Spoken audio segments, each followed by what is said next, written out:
Hallelujah. Somebody give God the praise wherever you are. Ẹ ká gbé Jésù ga fún oore ọ̀fẹ́ lẹ́ẹ̀kan sí o.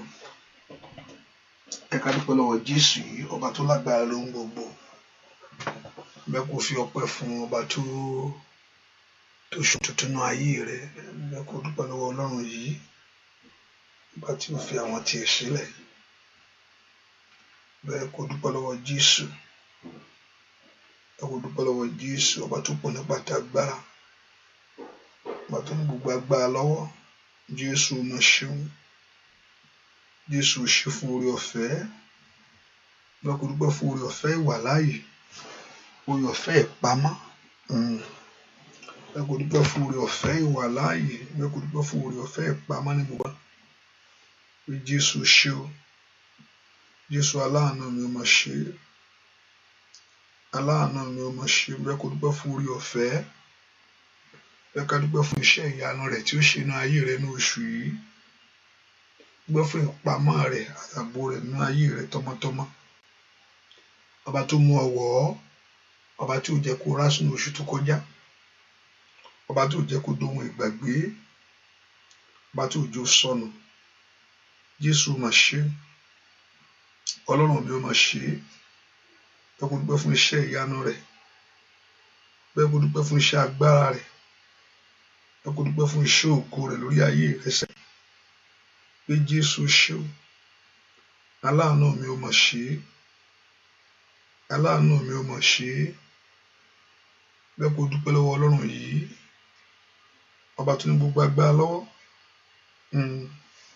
ọba tó bá gbogbo ètè òkùnkùn jẹ́ nínú ayé rẹ̀ lóṣù tó kọjá, ọba tí òjò ṣe báyé ṣe rò, ọba tí ò gbà fún wọn bẹ́ẹ̀.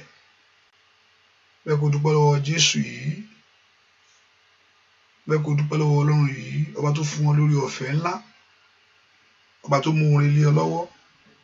Jésù ṣe o, ó mà ṣe bàbá mi ó ṣe o. Jésù mà ṣe o, ọba tó pọ̀ nígbà tágbára, ọba tí ò fi àwọn tiẹ̀ sílẹ̀, olùpamọ́ olùjí rẹ̀, ọba tó mú gbogbo ibi kúrò lójú ọ̀nà rẹ̀ gbogbo. Somebody lift a voice and just appreciate the Lord this hour. Ẹ kó yan Ọlọ́run yìí, Ọlọ́run mà ṣe o. Dúpẹ́ dúpẹ́ dúpẹ́ dúpẹ́ dúpẹ́ fún oore tó ṣe inú ayé rẹ̀. Bí kò bá ṣe pé Olúwa tó wà nípa tiwa kí la bá máa wí. Dúpẹ́ fún Ọlọ́run tó wà nípa tiẹ̀, ọba tó wà nípa tatọ́ ọmọ rẹ̀, ọba tó wà nípa tayé rẹ̀, ọba tó wà nípa ti ẹbí rẹ̀. Ẹ kó dúpẹ́ lọ́wọ́ Ọlọ́run yìí. Kábíyèsí mi ó mà ṣe, kábíyèsí ó ṣe o. Dúpẹ́ lọ́wọ́ Ọlọ́run, ẹ kó fọpẹ́ fún bàbá yìí. Bàbá mi àgbà ó mà ṣe, bàbá mi àgbà ó mà ṣe. Ẹni tó pọ̀ nípa tagbára ó ṣe o, ẹni tó ní gbogbo agbára lọ́wọ́ ó ṣe o, ẹni tó ní gbogbo èèyàn lọ́wọ́ ó mà ṣe. Kábíyèsí o, kábíyèsí ó ṣe o. Ọlọ́run ìmọ́lẹ̀ ó ṣe, ọba tó pọ̀ nípa tagbára ó ṣe. Dúpẹ́ lọ́wọ́ Ọlọ́run yìí, kó fi gbogbo èrè dúpẹ́ tó bẹ̀ ó jù bẹ́ẹ̀ lọ, kó fi gbogbo èrè dúpẹ́ ọpẹ́ fún tó bẹ̀ ó mọ̀ jù bẹ́ẹ̀ lọ. Bẹ́ẹ̀ fún orí tọ́lọ́run ṣe inú ayé rẹ̀, ó mà ṣe. Jẹ́ dúpẹ́ dúpẹ́ dúpẹ́ dúpẹ́ dúpẹ́ dúpẹ́ dúpẹ́ dúpẹ́ dúpẹ́ lọ́wọ́ Ọlọ́run yìí. Olúwa ṣeun fún oore tó ṣe inú ayé mi, fún oore tó ṣe inú ayé àwọn ọmọ mi. Ó ṣe o, Olúwa wa o. Ẹ dára, ẹ dára,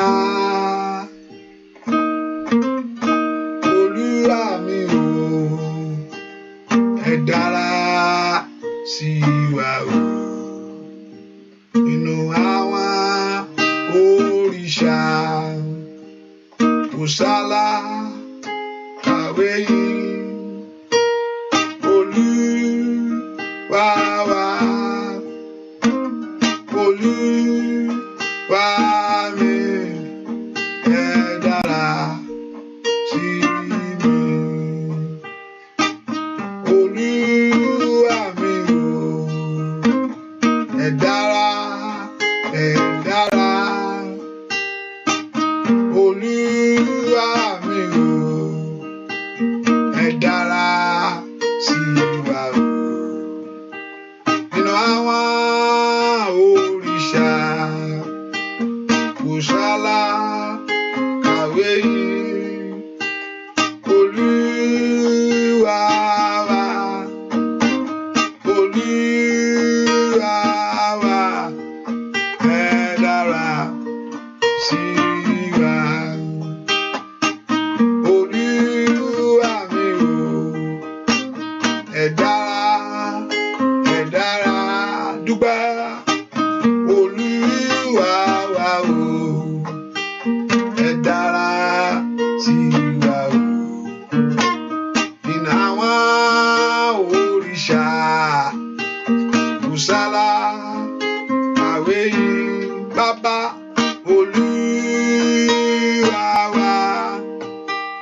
dúpẹ́ lọ́wọ́ Ọlọ́run.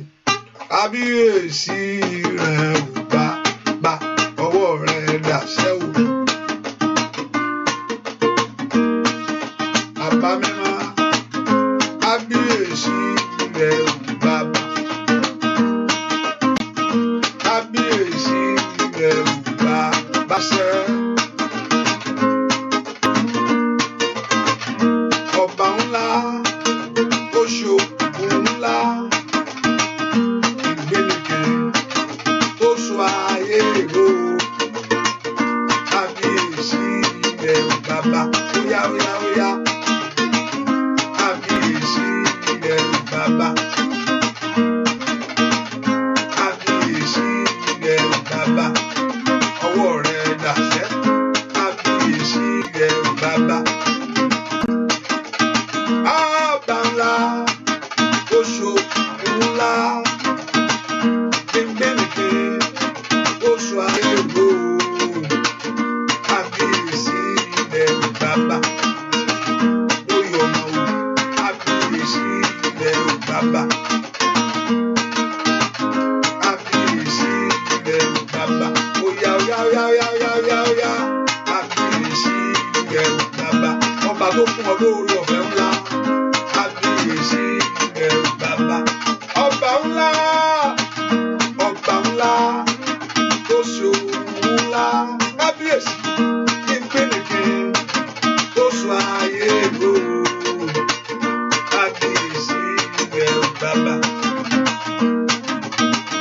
Kábíyèsí rẹ̀ ò bàbá. Kábíyèsí rẹ̀ ò bàbá. Bàbá mi, kábíyèsí rẹ̀ ò bàbá. Abánisí òde ọ̀gbun ńlá bàbá o. Kábíyèsí rẹ̀ ò bàbá. Asọ̀rọ̀ mayẹ̀ Ọlọ́run ńlá. Kábíyèsí rẹ̀ ò bàbá. Òwú bẹ́ẹ̀ ṣe bẹ́ẹ̀. Kábíyèsí rẹ̀ ò bàbá. Óyá óyá óyá óyá.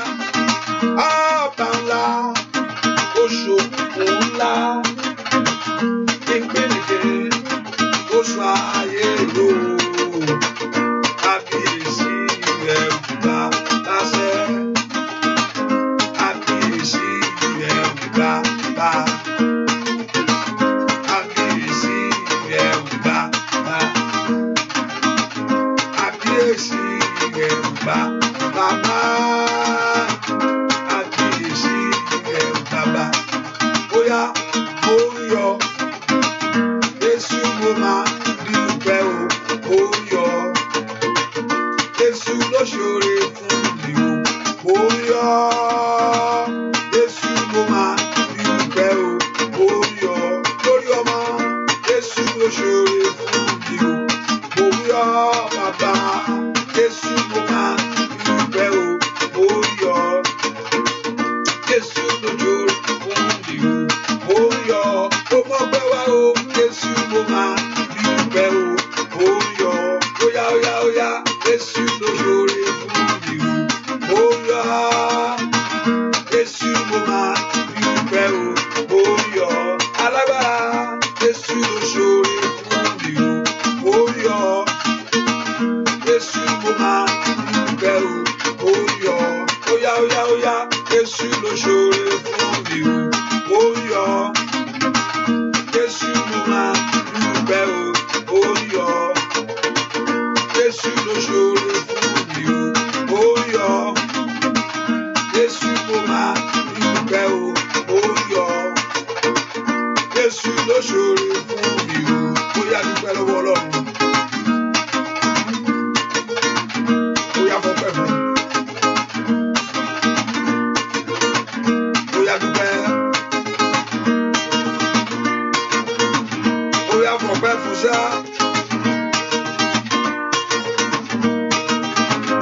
Dúpẹ́ lọ́wọ́ Ọlọ́run alààyè. Óyá dúpẹ́ lọ́wọ́ Ọlọ́run alààyè. Fọpẹ́ fún Olódùmarè. Ìyanu Olúwa. Ìyanu l'Olúwa. Ìyanu l'Olúwa. Ìyanu l'Olúwa. Ó bẹ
sẹ́, ìyanu l'Olúwa. Ọbẹ̀ láyé, ìyanu l'Olúwa. Oníwà ṣèyanu, ìyanu l'Olúwa. Nínú ayé mi bàbá, ìyanu l'Olúwa. Owó ṣèyanu, ìyanu l'Olúwa. Inú ẹbí mi bàbá sá ìyanu l'Olúwa. Ọlọ́run bẹ̀ láyé rẹ̀, ìyanu l'Olúwa. Ìyanu l'Olúwa. Ó bẹ̀ láyé sá ìyanu l'Olúwa. Ìyanu l'Olúwa. Ó bẹ̀ láyé rẹ̀, ìyanu l'Olúwa. Ìyanu l'Olúwa. Ó bẹ̀ láyé rẹ̀, ìyanu l'Olúwa. Oya, oya, oya, oya. Ìyanu l'Olúwa. Ọba wa ṣe ìyanu. Ìyanu l'Olúwa.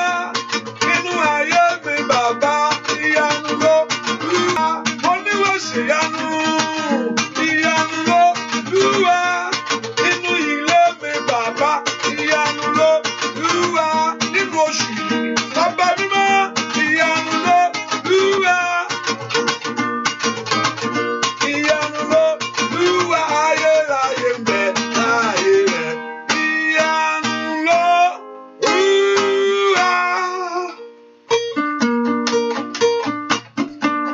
Ìyanu l'Olúwa.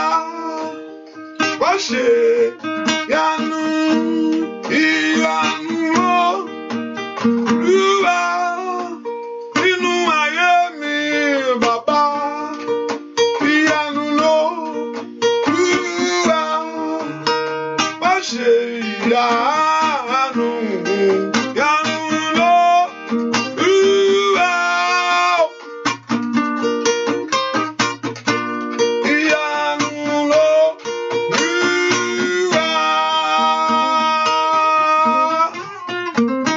Dúpẹ́ lọ́wọ́ Ọlọ́run ọba tó ṣàánú fún ayé rẹ sẹ́. Ọba tí ò fi ọ́ lẹ̀ fún ìbànújẹ́. Ọba tí ò dojú tì ọ́. Ọba tí ò jẹ́ kí tiẹ̀ parí ní oṣù tó kọjá. Dúpẹ́ fún oore ọ̀fẹ́ tó dájú fún ayé rẹ tọmọtọmọ o. Dúpẹ́ lọ́wọ́ oore ọ̀fẹ́ tó dájú fún ọ. Oore ọ̀fẹ́ wà láàyè ni o.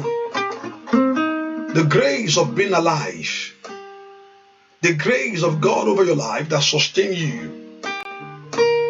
Jésù ṣé o. Jésù ṣé o. Jésù ṣé o. Jésù jẹ́ ìyanu fún mi lánàá kanáà. A pè Jésù lọ́ba. A pè l'Olúwa. A pè l'Olùgbàlà. Bẹ́ẹ̀mi kò tilẹ̀ morúkọ tí bá pè Jésù, ṣùgbọ́n Jésù jẹ́jẹ́ ìyanu. Dúpẹ́ lọ́wọ́. Jésù ṣáájẹ́ ìyanu fún mi lọ́nà kọ̀nà. A pè Jésù lọ́ba. A pè l'Olúwa. A pè l'Olùgbàlà. Bẹ́ẹ̀mi kò tilẹ̀ morúkọ tí bá pè Jésù, ṣùgbọ́n Jésù jẹ́jẹ́ ìyanu. Ó dúpẹ́ lọ́wọ́ rẹ̀. Jésù ṣáájẹ́ ìyanu fún mi lọ́nà kọ̀nà. A pè Jésù lọ́ba. A pè l'Olúwa. A pè l'Olùgbàlà. Bẹ́ẹ̀mi kò tilẹ̀ morúkọ tí bá pè Jésù,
Ọba tó gbà mí dúpẹ́ lọ́wọ́ Ọlọ́run ọba tó ṣàánú fún ayé dúpẹ́ Jésù o mà ṣé o ṣé Ọlọ́run ìgbàlà mi o mà ṣé Jésù o ṣé o kábíyèsí o ṣé o kábíyèsí o ṣé o ọmọ Ọlọ́run gbé Jésù gàṣẹ lift your voice and exalt him dúpẹ́ kábíyèsí rẹ Olúwa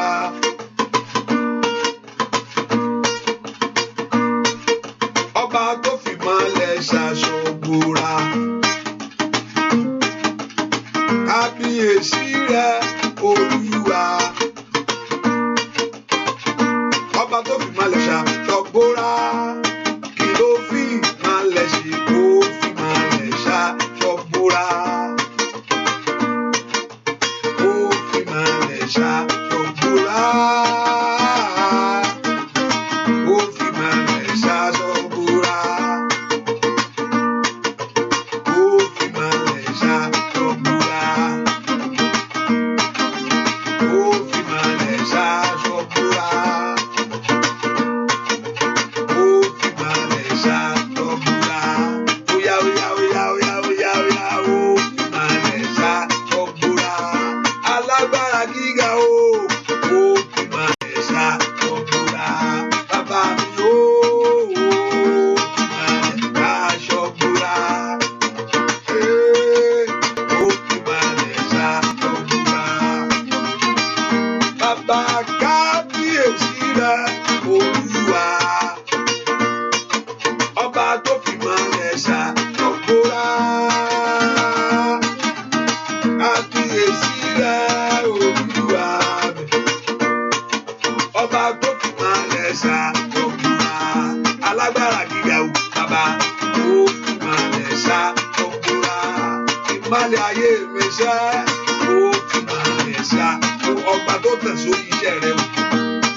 Dúpẹ́ lọ́wọ́ Jésù o mà ṣé o bàbá mi o mà ṣé alágbára gíga ó ṣe lórí ilé mi gbogbo, ọba tó torí ọmọ rẹ bú, ọba tó torí ilẹ̀ gbàbọ̀dé. Lọ́wọ́ Ọlọ́run yìí, ọ̀tá ń ro Ọlọ́run ni ò jẹ́, ọ̀tá wo bí jẹ́wọ́ ó ti mú Ọlọ́run ni ò gbà fún ọba ẹ̀fílẹ̀ àwọn ò mú láìpẹ́ yìí o, Ọlọ́run ni ò gbà. Gbọ́ lọ́wọ́ Jésù, ọba tí ò jẹ́ wọ́n yọ mú, ọba tí ò jẹ́ kí ìwọ́n ṣẹ lórí rẹ̀, ọba tó ń yí dànù, ọba tó ń bá ọjà ogun rẹ̀. Thank him for the victory the Lord is giving to you. Pẹ́ fún oore ọ̀fẹ́ tó pọ̀ fún ọ, oore ọ̀fẹ́ wà láàyè, ọba tí òjò sọkún, ọba tí òjò banújẹ́, ọba tí ò jẹ́ kí ohun rere sọnù mọ́ ọ lọ́wọ́. Ọ̀tá fẹ́ gbà Ọlọ́run ni ìyọ̀dá, ọ̀tá fẹ́ jí gbé Ọlọ́run ni ò fún ọ gbé. Ó yá ń bolo wà àǹtí ìdúpẹ́ lọ́wọ́ Jésù. Bọ̀dá jẹ́ kí ọpẹ́ jáde láti ẹnu rẹ ṣẹ́ ẹni tó ṣe ohun rere nínú ayé rẹ. Ọlọ́run fẹ́ ọkàn ọpẹ́ o. Ẹ má rò pé Ọlọ́run fẹ́ ọkàn tí ó ní ọpẹ́ nú. Bẹ́ẹ̀ ni tó bá wo rere tó ṣe fún ọ, tó bá wo jà ohun tó ewu tó là kọjá lóṣù tó kọjá yẹn, gbogbo àgbáyé ni Nàìjíríà la kúkú wà ní tiwa, kò pọ̀ mọ́ ẹ̀ṣì, ewu gbogbo ńkọ́, ewu ojú títì ńkọ́, dúpẹ́ ló bá sì lè mú àìmọye Ọlọ́run ló pọ̀ ọmọ ló jẹ́ orí eléyìí. Ẹni tó sì tó bẹ̀rẹ̀ iṣẹ́ ní ó parí rẹ̀ ní ayé rẹ̀ ṣẹ́. Dúpẹ́ lọ́wọ́ Ọlọ́run, fi ọpẹ́ fún. Ẹ fi ọpẹ́ fún Olúwa, wọn Olúwa o, nítorí àánú rẹ̀ dúró láéláé. Mo fi ọpẹ́ fún Olúwa, àwọn Olúwa o, nítorí àánú rẹ̀ dúró láéláé. Mo fi ọpẹ́ fún Olúwa, àwọn Olúwa o, nítorí àánú rẹ̀ dúró láéláé. Mo fi ọpẹ́ fún Olúwa, àwọn Olúwa, nítorí àánú rẹ̀ dúró láéláé. Ẹ fi ọpẹ́ fún Olúwa, àwọn Olúwa, nítorí àánú rẹ̀ dúró láéláé. Ẹ fi ọpẹ́ fún Olúwa, àwọn Olúwa o, nítorí àánú rẹ̀ dúró láéláé. Mo fi ọpẹ́ fún Olúwa, àwọn Olúwa, nítorí àánú rẹ̀ dúró láéláé. Mo fi ọpẹ́ fún Olúwa, àwọn Olúwa, nítorí àánú rẹ̀ dúró láéláé. Dúpẹ́ lọ́wọ́ ọba tó jẹ́ kí àánú rẹ̀ dúró. Àánú rẹ̀ dúró, àánú rẹ̀ dúró láéláé. Àánú rẹ̀ dúró, àánú rẹ̀ dúró láéláé. Ayérayé ẹlẹ́rù níyì, àánú rẹ̀ dúró, àánú rẹ̀ dúró, àánú rẹ̀ dúró láéláé. Àánú rẹ̀ dúró, àánú rẹ̀ dúró láéláé. Ayérayé ẹlẹ́rù níyì, àánú rẹ̀ dúró. Sọ fún Ọlọ́run gbogbo ẹ̀ṣẹ̀ mi gbogbo, Olúwa dáríjì mí, ẹ jẹ́ n rí àánú lágbà. Olúwa, gbogbo ẹ̀ṣẹ̀ tí ò ń jẹ́ kí n rí ọ nínú oṣù yìí, ẹ̀ṣẹ̀ tí ò ń jẹ́ kí n rí àánú ìwọ Ọlọ́run, gbogbo ẹ̀ṣẹ̀ tí ń béèrè fún ìjìyà lórí ayé mi o, gbogbo ẹ̀ṣẹ̀ tí ń béèrè fún ìdájọ́ lórí mi, gbogbo ẹ̀ṣẹ̀ ìran pé àníṣe ẹnìkan láti jẹ̀ṣẹ̀ yìí o, ẹnìkan láti fara gbá o, gbogbo ẹ̀ṣẹ̀ tí ń béèrè fún ìjìyà tàbí ń béèrè fún ìdájọ́ lórí ayé mi sẹ́, gbogbo ohun tí ti ṣe tí ò tẹ́ ìwọ lọ́rùn, orúkọ Jésù, Olúwa dáríjì. Ohun tí olùfisùn ń lò láti jàre ayé mi, ẹ pọ orúkọ Jésù. The Lord Jehovah God to forgive all unrighteousness before the Lord. Gbogbo ẹ̀ṣẹ̀ mi gbogbo, all my sin, gbogbo ẹ̀ṣẹ̀ mi, Olúwa dáríjì. Orúkọ Jésù, Olúwa jẹ́ n rí àánú lágbà. Ask the Lord to have mercy upon you. sọ fún Jésù kó dáríjì. Ẹlẹ́ṣẹ̀ ni mí o, bàbá mo jẹ́wọ́ ẹ̀ṣẹ̀ mi. Ẹlẹ́ṣẹ̀ ni mo jẹ́ o, bàbá mo jẹ́wọ́, wẹ̀ mí mọ́ kó sì dáríjì mi o. Ẹlẹ́ṣẹ̀ ni mí, bàbá mo jẹ́wọ́, ẹlẹ́ṣẹ̀ ni mí. Béèrè fún ìdáríjì ẹ̀ṣẹ̀. Ó ní ìdáríjì ń bẹ lọ́wọ́ rẹ̀. Ó ní kí a lè máa bẹ̀rù rẹ̀. He will forgive every sin. Kò sí bó ṣe lè burú jù tó, Ọlọ́run yóò dáríjì. Ẹ ká sọ fún Ọlọ́run kó dáríjì mí nìkan. Olúwa mú mi kúrò nínú ẹ̀ṣẹ̀. Sọ fún Ọlọ́run bẹ́ẹ̀. Sọ fún Ọlọ́run ìbínú kékeré yẹn, ẹ̀rọ kékeré, ẹ̀ṣẹ̀ ńlá ni o. Kò sí èyí tí o lè rán sọ́run àpáàdì àti ńlá. We focus on a máa ń focus lórí ẹ̀ṣẹ̀ ńlá. Ó ń ṣàgbèrè, ó ń pààyàn.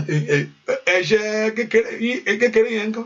Ìbínú yẹn àìdáríjì ọmọ ẹnìkejì, ẹ̀ṣẹ̀ bàǹtìbàǹtì kò sí lè ìjìyà ẹ̀ ló kọ̀ yàtọ̀. Ohun tó kọ̀ yàtọ̀ ìjìyà ẹ̀ ló ẹ̀ṣẹ̀ lẹ̀ṣẹ̀ ń jẹ́, ìjìyà ẹ̀ ló yàtọ̀. Ẹ tó parọ́ tó kàn paríjọ́ kan rọ́ máa mú ẹni tó lọ ń gbébọn tó give me all your money. Ìgbà tó bá sọ sí ẹ̀wọ̀n 40 years á mọ̀ pé òun ò ní gbébọn mi. Ẹni tó ń parọ́ náà nǹkan kan náà lead ẹ̀ sí nǹkan kan. Ẹ̀ṣẹ̀ lẹ̀ṣẹ̀ ń jẹ́ bí ẹni pé gbogbo ẹ̀ náà lè will lead to a result. Ikú ní èrè ẹ̀ṣẹ̀ àti kékeré àti ńlá á lead sí nǹkan kan ṣá. Kí tí mo kì í máa sọ kíní yẹn ṣá. Kí tí mo kì í máa ṣe. Oh my God. Á lead sí nǹkan kan ṣá ni. Bẹ́ẹ̀ ni irọ́ náà á lead sí nǹkan kan. Kí tí mo kì í máa sọ̀rọ̀ yẹn. Wọ́n dẹ̀ á ń bè lọ́wọ́ mi láì mi mọ̀ ṣá kó máa disturb. My God. Sọ fún Ọlọ́run kó dáríjì. Olúwa gbà mí. Sọ fún Jésù dáríjì gbà mí. Fún àánú ńlá rẹ̀ kó mi yọ. Ask him to forgive every sin. Pé kó dáríjì ọ nìkan. Ó yá gbà mí ni. Jẹ́ ń borí ẹran ara, jẹ́ ń borí ẹ̀ṣẹ̀ mi. Ọba Ọlọ́run lánàá kó gbàdúrà. Sọ fún Jésù sẹ́, Olúwa mú mi borí ẹran ara. Kò sẹ́ni tí ò ní tiẹ̀ o. Bẹ́ẹ̀ ni kò sẹ́ni tí ò kù síbi kan o. Sọ fún Jésù bí tó wà. Olúwa mú mi borí tèmi lónìí. Sátánì mọ ti Mósè, ó gbábẹ̀ bò ọ̀ǹtìgbà tí ẹ̀jẹ̀ yọ ń bẹ̀. Àgbà tó palẹ̀ rẹ̀ mọ́ gbàríwọ́kẹ̀, mo ti mọ ìbínú ni. Sọ fún Jésù, Olúwa mú mi borí ẹran ara tèmi. Olúwa mú mi borí ẹran ara tèmi. Ẹran ara mi jó dòkú. Ẹ̀mí rẹ̀ kó wá di àyè nù mi. Orúkọ Jésù, ẹran ara jó dòkú nú ayé mi. Ẹ̀mí rẹ̀ kó di àyè. Orúkọ Jésù, ẹ̀mí Ọlọ́run kó di àyè. Ẹ̀mí Ọlọ́run di àyè nú ayé mi lónìí. Ìwé ẹran ara dòkú. Ìwé ẹran ara dòkú. Iṣẹ́ ẹran ara dòkú. Èrò ẹran ara dòkú. Ní orúkọ Jésù, ẹ̀mí Ọlọ́run wà láàyè nú mi. Ẹ̀mí Ọlọ́run wà láàyè nú ayé àwọn ọmọ mi gbogbo. Ẹ̀mí Ọlọ́run wà láàyè nú ilé mi. Ní orúkọ Jésù, ẹ̀mí Ọlọ́run wà láàyè nú èrò mi. Orúkọ Jésù látòrí lọ. Ẹ̀mí Ọlọ́run wà láàyè nú èrò mi.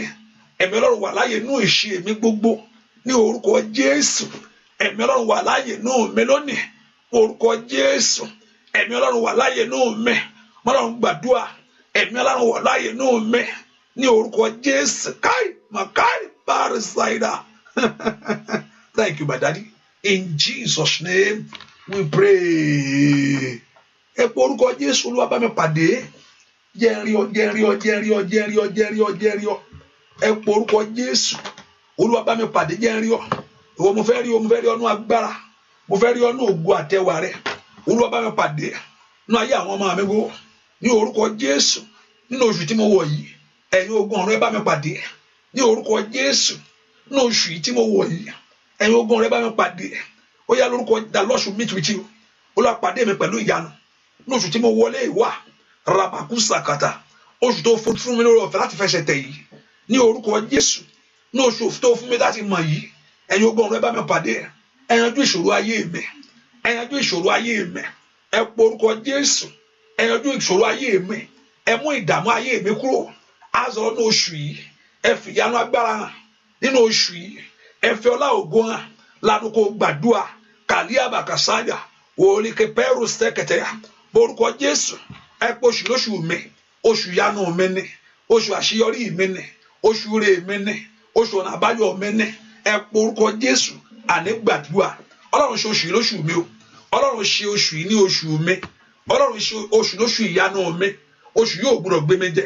Ní orúkọ Jésù, gbọ́ àdúrà lórúkọ Jésù Kristi. Olúwa wa, oró kìjì oró. Oró kìjì oró. Ìròyìn ayọ̀ nínú ilé mi o. Oró, óyá.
Kó pàrọ̀ sàyè ẹ porúkọ Jésù ẹ̀yin ogun ọ̀run ẹ fún mi ṣe ní ọdún yìí lẹ́sìn tẹ́ ẹ bá gbóhùn mi mo wà bí ó ní kankan tí mo sọ láti ṣe ni I'm here, please continue to pray ẹ porúkọ Jésù Olúwa jẹ́ kí ìròyìn ayọ̀ dúnú ayé mi probably you didn't hear my voice, continue to pray, I'm still here. Porúkọ Jésù ẹ jẹ́ kí ìròyìn ayọ̀ kó dúnú ayé mi porúkọ Jésù ẹ jẹ́ kó dúnú ayé àwọn ọmọ mi porúkọ Jésù dáadáa Olúwa fi ìròyìn ayọ̀ fún mi ní ọdún yìí porúkọ òkun pupa ayé mi kó pín yà porúkọ Jésù ask the Lord to give you that good news you have been waiting for ìròyìn ayọ̀ tí mo fẹ́ gbọ́ bó ti ṣẹlẹ̀ lọ́yìn pé wọ́n ti fún mi pé wọ́n ó yá jẹ́ kó ṣẹlẹ̀ ní ayé mi porúkọ Jésù dáadáa ẹ fi ẹ̀rí ńlá fún mi ní ọdún yìí kàlábà kú ṣe kẹtẹlẹbọ ọmọlọ́run lánàá kó gbàdúrà Olúwa ẹ fi ẹ̀rí ńlá fún mi ní ọdún yìí porúkọ Jésù mo kó bẹ̀rù ṣẹtẹlẹbọ ọmọlọ́run lánàá kó gbàdúrà Olúwa fi ẹ̀rí ńlá fún mi ní ọdún yìí in the name of Jesus ẹ tó pọ̀ nípa àtàgbà lórí ọmọ tó kú ẹ̀fẹ̀ ńlá fún nínú ọdún yìí ní orúkọ Jésù ẹ̀rí ńlá ẹ̀fún nínú ọdún yìí màá ṣí dára kú sókè òkè ẹlẹ́sẹ̀ orúkọ Jésù ẹ̀fẹ̀ ńlá fún nínú ọdún yìí màá ṣí dára kú dára ẹ̀pọ̀ orúkọ Jésù dáadáa ẹ̀fẹ̀ ńlá fún nínú ọdún yìí ní orúkọ Jésù àmọ́nà ńlá ni kò gbàdúrà orúkọ Jésù sẹ́ ẹ̀fẹ̀ ńlá fún nínú ọdún yìí that Lord should give you that testimony ẹ̀fẹ̀ ńlá fún mi o ẹ̀fẹ̀ ẹ̀rí ńlá fún ayé àwọn ọmọ mi gbogbo lánàá kò pé Jésù dẹ̀ Makobek, that Lord should give you a testimony. Ask the Lord to give that testimony to you. Ẹ̀fẹ̀ ńlá fún mi náà ọdún yìí ní orúkọ Jésù lórí ìní mi gbogbo. If the Lord should give you that testimony. O ti dúró pẹ́ tó, o ti dúró pẹ́ tó, o ti bèrè tó. Ó yá yàgbà ló tó sọ fún Ọlọ́run. The Lord should give you that testimony. Ẹ fún mi ní ẹ̀rí ńlá ohun rere ní orúkọ Jésù. Ẹ fún mi ní ẹ̀rí ńlá ohun rere ní orúkọ Jésù. Ẹ fún mi ní ẹ̀rí ńlá ohun rere. Ẹ gbàdúrà ní orúkọ Jésù dáadáa. Oh yeah. The Lord Jehovah God to give you that testimony. Ẹ fún mi ní ẹ̀rí ńlá ohun rere sẹ́. Ẹ fún mi ní ẹ̀rí ńlá ohun rere sẹ́. Ẹ fún mi ní ẹ̀rí ńlá ohun rere sẹ́. Ní orúkọ Jésù. Give me that testimony. That testimony of that victory in the name of Jesus. That testimony of that favor in the name of Jesus. That testimony of that glory. Ẹ fún mi ní ẹ̀rí ńlá ohun rere ní orúkọ Jésù. Somebody pray that Lord God of heaven to give you testimony of great things in life. Ẹ pọ orúkọ Jésù. Ẹ fún mi ní ẹ̀rí ńlá ọ̀nà àbáyọsẹ́ ní orúkọ Jésù. Ẹ fún mi ní ẹ̀rí tèmi. Ẹ fún mi ní ẹ̀rí gbogbo ìrànlọ́wọ́ ní ẹ̀rí fún ní orúkọ Jésù. Gbogbo ìrànlọ́wọ́ ní ẹ̀rí fún ìwọ ló gba tiẹ̀ lọ́wọ́ ẹ̀. Gbogbo èèyàn ní Ọlọ́run ti kọ àkọlé ẹ̀rí fún. Ó yá jẹ́ rí tèmi sẹ́. Ẹ jẹ́ rí tèmi gbà. Ẹ jẹ́ rí tèmi mọ̀. Ẹ jẹ́ rí tèmi gbà. Ẹ ṣe mí lóore ńlá. Ṣe mí lóore ńlá. Ṣe mí lóore ńlá. Ní orúkọ Jésù màkàrí àbàkóso àtọ́lẹ̀bà gbọ́ àdúà lórúkọ Jésù Kristi Olúwa wa ìwọ tó ti ṣe àkíní yẹn pápápá ẹni lọ́jọ́ kan náà a lè ṣe ẹyọ kan ó lè ṣe jù bẹ́ẹ̀ lọ Ọlọ́run I can do that more than that ó lè ṣe mọ̀ pé sometimes a little bit tough like you share in the morning you share kí ló dé náà ẹni ò ń sinmi náà ọkọ̀ ń ṣe àṣà. I understand sometimes, but you got to do it. Or is there any way we can do it better? Let's know. Hallelujah. Ọkọ̀ ń ṣe àkíní sí mi, ó ṣe ẹ̀ láàárọ̀, ó tún ṣe ẹ̀ lọ́sàn-án náà. Kí ni mo gbélé náà? Yeah. But don't worry, just share. Hallelujah. Ìpè fún ìyanu ni. Ìpè tó ní bùkún. Ẹ̀mí gbé mi. Èpè tó ní bùkún ni. Ìgbà tí alágbára kan porúkọ Olúwa jẹ́ kí n rí ẹ̀rí ńlá nínú oṣù yìí. Jẹ́ kí n rí ohun ayọ̀ sẹ́. Ṣe mí lógo bàbá. Ọlọ́run ògo o.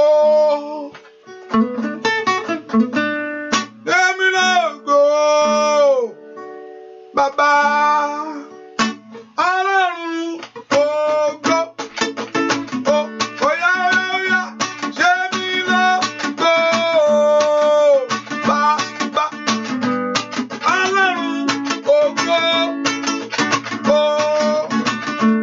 ṣe mí lógo bàbá Ọlọ́run ògo lójú ọkọ rẹ.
ṣe Dáfídì lógo èmi lógo ọba Ísírẹ́lì ìran rẹ̀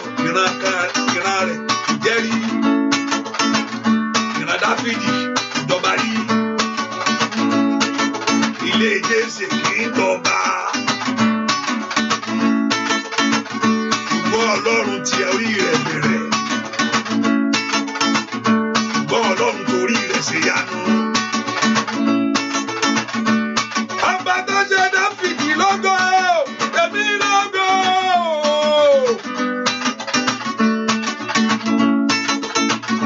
Ọba tó ṣàánú Mósè wòlíì àkọ́kọ́ ní Ísírẹ́lì óyá.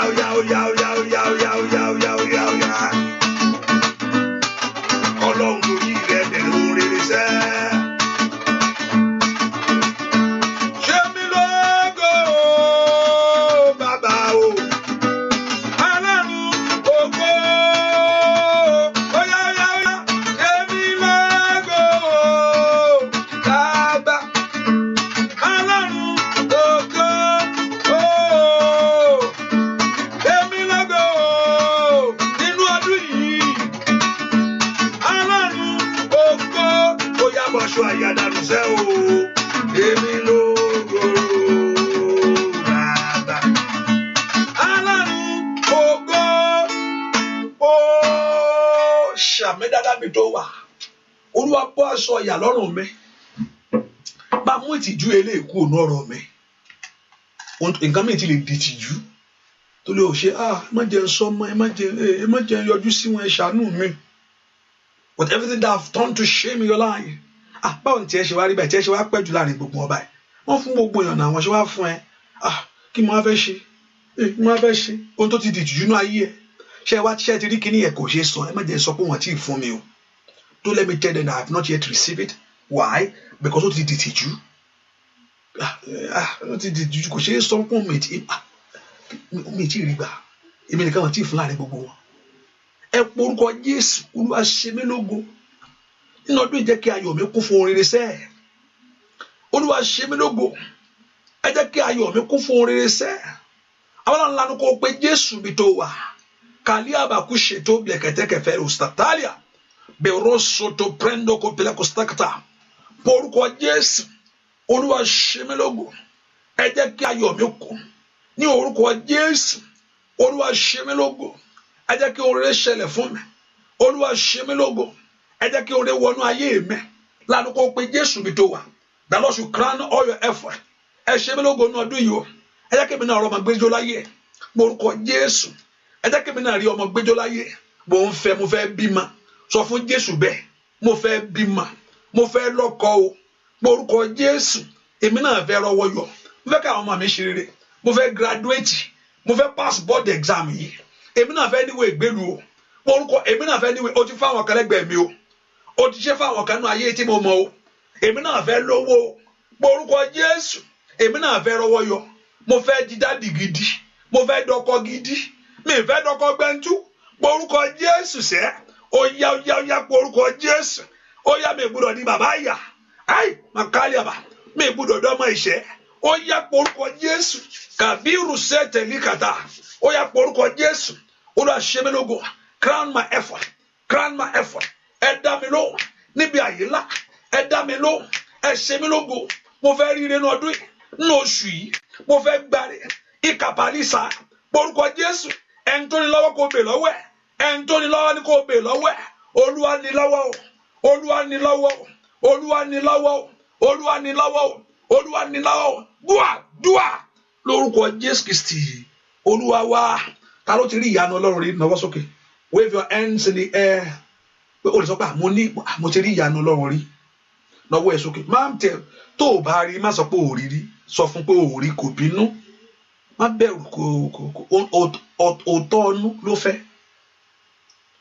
Pé àmì rírí mi rírí yẹn ó mọ̀ tó bá fi pé mi rí. Sọ fún pé Ọlọ́run mi rí o. Kò ní bínú kò tó sọ mọ̀ Ọlọ́run mọ̀ ní tó ń rò. So Ọlọ́run lè kí n hide yàn. You tell him Ọlọ́run mò ń fi ìbákan lọ́kàn mi o. Wá sọ gbọ́ àṣírí rẹ fún kò lè bínú. Ọlọ́run mò ń fi ìbákan náà ọkàn mi o. mo ń ro nǹkan yìí o hello kò ní ó kúkú mọ̀ pé òun rò kó tó sọ ẹ̀wò ṣe lè ẹ̀wò nǹkan tó ń rò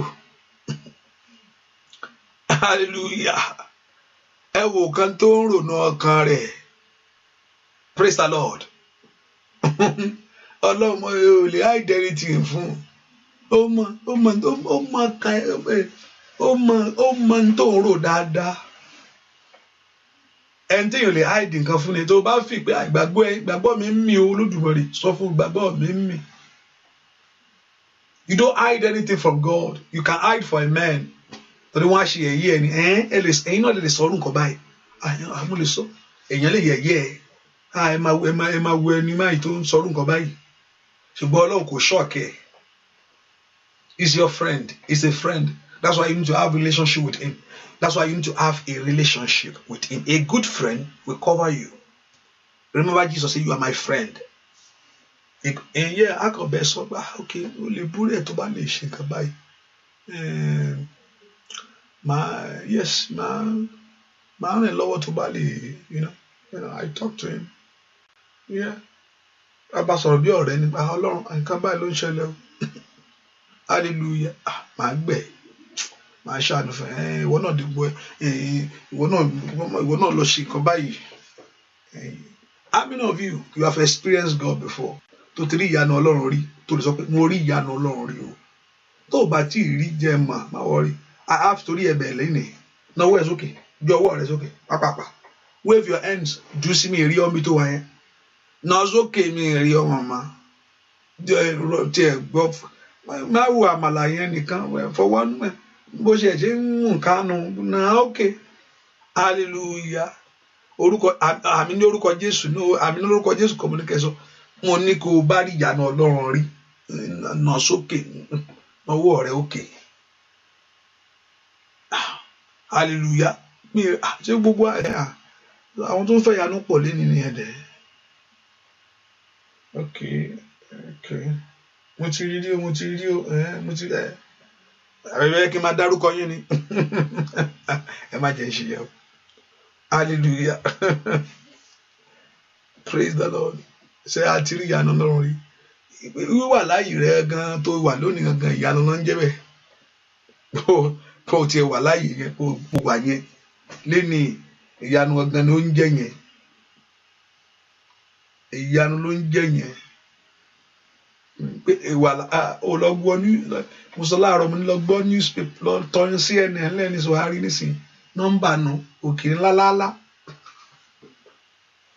wàá mọ̀ pé yes wọ́n gan ìwà láàyè rẹ̀ gangan ló ń jẹ́ ìyanu bó tiẹ̀ wà yẹn kí ló mo ní ìwà láàyè yẹn gan ìyanu ni Ọlọ́run ò ṣe lè fún mi ó mà wà láàyè sẹ́ wọ́n ti pé bó ṣe wà láàyè yẹn pé ìrètí wà ó sì ní òpó sì wà lọ́nà fún ẹni tó wà láàyè náà that òkú tójú kú ò lè yan Ọlọ́run kò yẹ kó lè yan Ọlọ́run outer side bọ̀ kò lè ṣe nǹkan tó wà ní ayé mọ́ ni hallelujah kò lè ṣe nǹkan tó wà tí kò lè yan Ọlọ́run ní bó ṣe ń ṣe bó máa lọ church mọ́ bẹ́ẹ̀ pé yẹn bá ti kú that's the end of him he is in the presence of God so ẹni tó wà in the presence of God ó yan Ọlọ́run náà but ohun tí Bíbélì ń sọ at that place ni pé kò lè ṣe nǹkan táyé kò lè ṣe nǹkan kan mọ́ ẹni tó fẹ́ kò lè yan Ọlọ́run kò dà pé kò lè ṣe nǹkan tó yẹ kó ṣe mọ́nú ayé in this world but lọ́dọ̀ Ọlọ́run ó ń ṣe nǹkan tó yẹ kó ṣe ó ń yan Ọlọ́run níwájú Olúwa because being absent in the body is being present in the presence of God so in the presence of God there's fullness of joy Olúwa ṣe ibi ṣé ibi tó dárí tí mo wà rí my God my God ibi dá ó yan Ọlọ́run bẹ́ẹ̀ bọ̀ nínú ayé pẹ̀lú àwọn èèyàn kò lè ṣe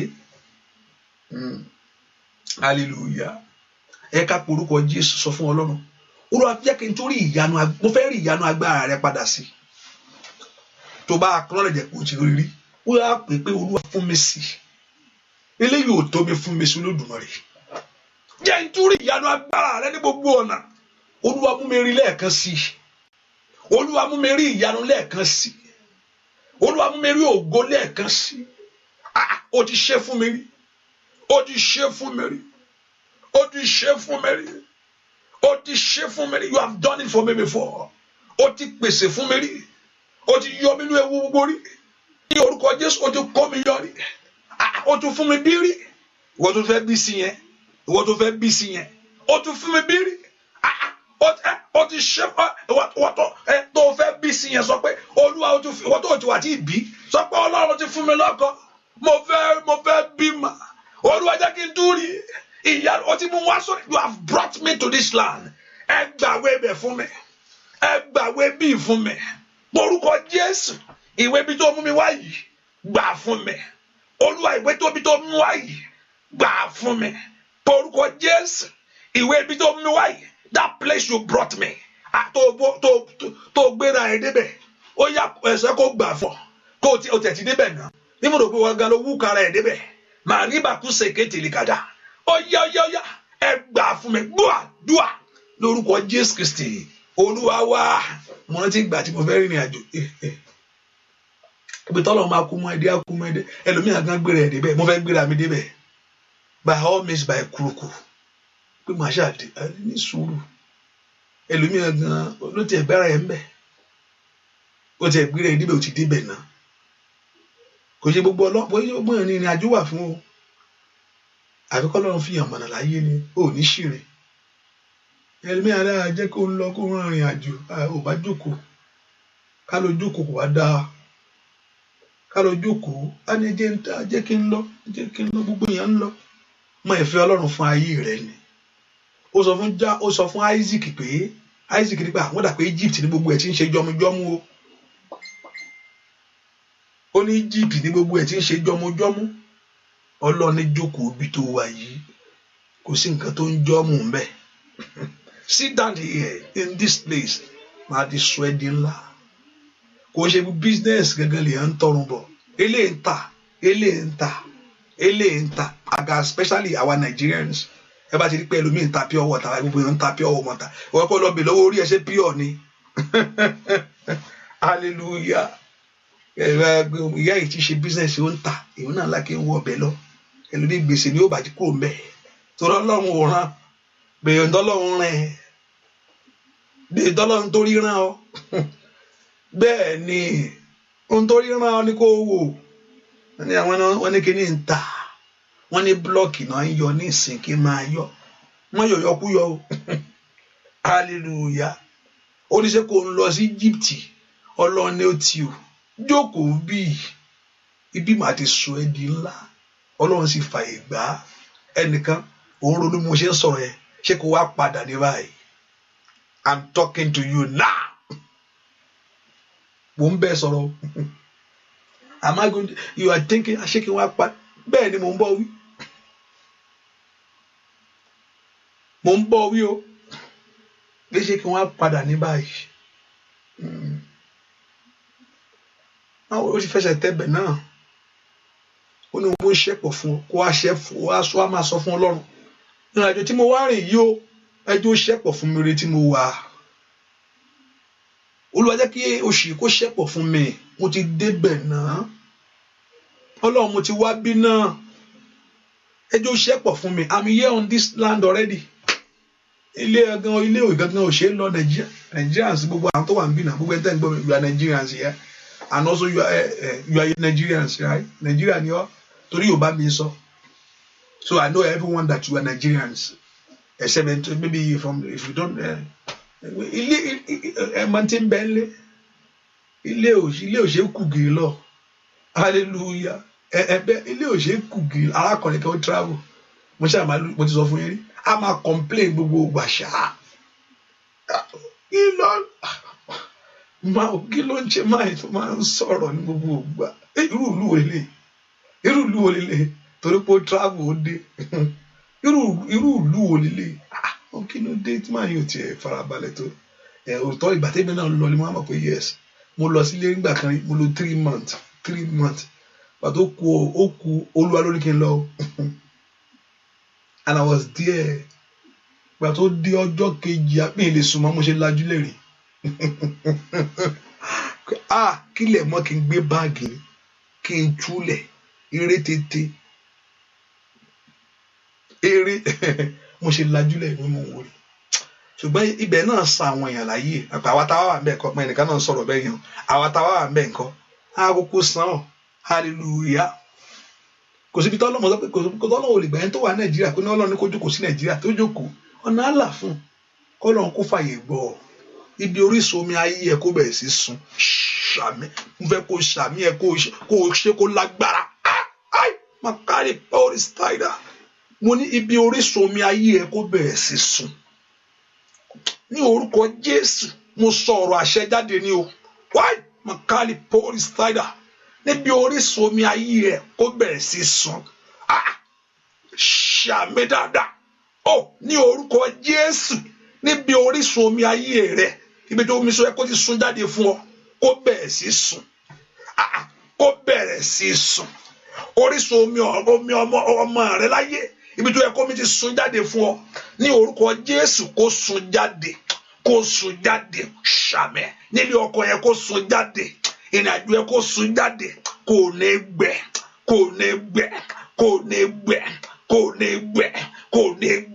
gbogbo àgbà tí ń di lọ́wọ́ ní orúkọ Jésù orísun omi ẹ kó sun jáde gbọ́ àdúrà lórúkọ Jésù Kristi Olúwa mo gbàdúrà fún ẹnìkan tàbí táyé ti fẹ́ kó bẹ́ẹ̀ o bí tí èèyàn ti fẹ́ di nǹkan lé ọ lórí I pray for somebody this hour in any areas of life that people want to put you in trouble níbi tí ayé ti fẹ́ kó bẹ́ẹ̀ pé àwọn ò kò bọ́ ọ ni níbi tí ayé fẹ́ tì ọ sínú wàhálà ní orúkọ Jésù Olúwa kó yí dànù mo fẹ́ kó o ṣàmì ìgbà mẹ́ta àmín lórúkọ Jésù ibi tí èèyàn ti wò pé káwọn ò kò bọ́ ọ láyé ní orúkọ Jésù ìbàkúsọ tó blẹ kẹtẹkẹtẹ ibi tí èèyàn ti rò pé àwọn ò kò bẹ pé wàá wọnú wàhálà sẹ ní orúkọ Jésù gbogbo agbákágbá tó fẹ́ tì ọ́ ṣiṣẹ́ ní orúkọ Jésù gbogbo ipá òkùnkùn tó fẹ́ sí ọ sínú wàhálà ní kàbárò sọ́tò lè kẹtẹ yàrá ní parositì ojúlùmọ̀ rẹ ara rẹ ní ẹbí rẹ ní líparọ ọmọ rẹ ní ẹnikẹ́ni tó lóun fẹ́ tì ọ́ sínú wàhálà ọ̀run kó yí dànù mi gbọ́ lórúkọ Jésù óyá lórúkọ Jésù kò ní dọ́dọ̀ ẹ̀ kò ní mọlé ẹ̀ kò ní ṣẹlẹ̀ sí ọ ò ní dààmú ò ní wọnú wàhálà alákòóbá ò ní kó bọ́ ẹ kó rà àánú gbà Olúwa ní kí n láago ní ìgbà 7 ẹ gbọ́ mi dáadáa ẹ rí pé mo dákẹ́lẹ̀ kan yẹn mo rí aago yẹn bá ṣe ń gbàdúrà aago lélẹ́yìí aago yìí màá lù ní ìgbà 7 gbàgáhùn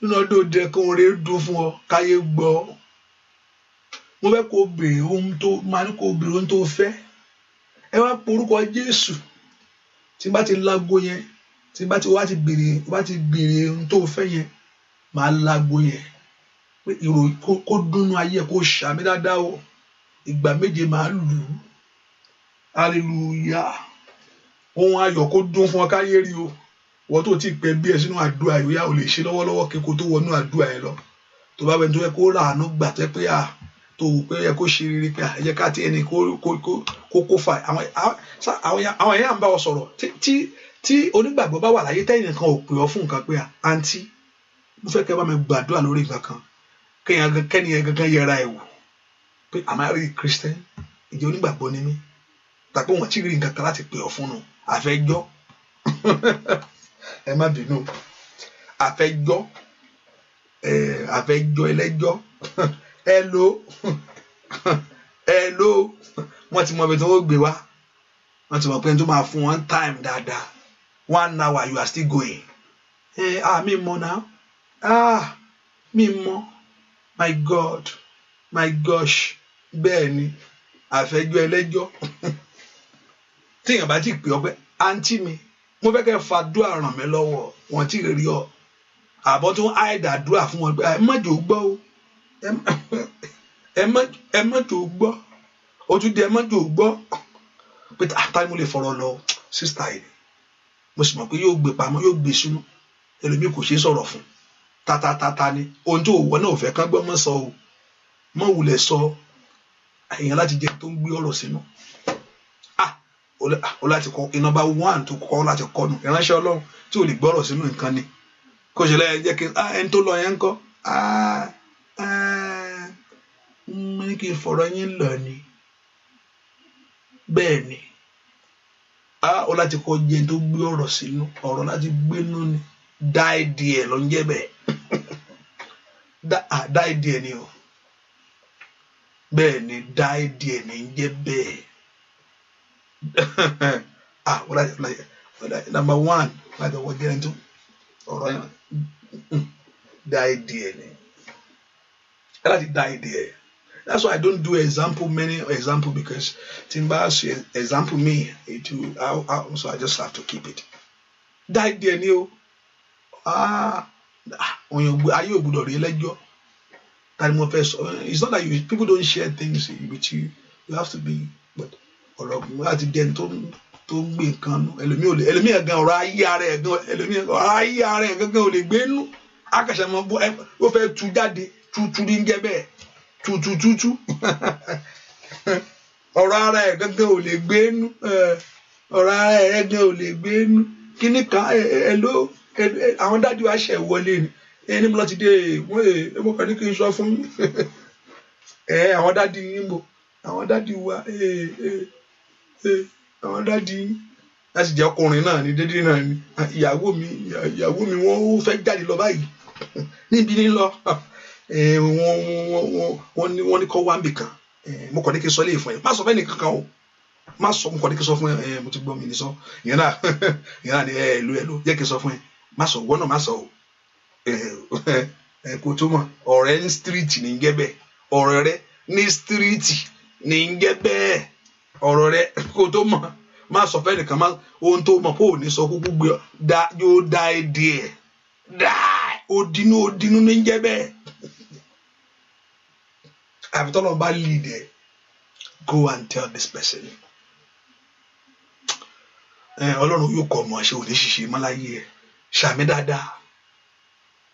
Mo ní o láti jẹ́ nítorí fọ̀rọ̀ lọ pé ẹ bá ń gbàdúrà tí yóò bá ti dé bèbè onígbàgbọ́ ọkọ ẹ̀ ò tí ì pè é pé dìá mo máa go through kíní kan mo ní kí n fọ̀rọ̀ lọ ẹ̀ pa kí ló ṣẹlẹ̀ gbàdúrà fún mi náà tó ti dìbẹ̀ yẹn ìwọ gan ṣẹ́ẹ̀kì ara rẹ̀ wọ́n á dẹ̀ pé mighty God ní ọ́nú ilé pé wọ́n sì jẹ́ táìsì ní dájì náà ìyàgà hallelujah ọlọ́run yóò gbọ́ ọ ìyanu ìṣẹ̀lẹ̀ nínú ayé rẹ ojú òní tì ọ́ tí bá ti lu aago yẹn gbàgà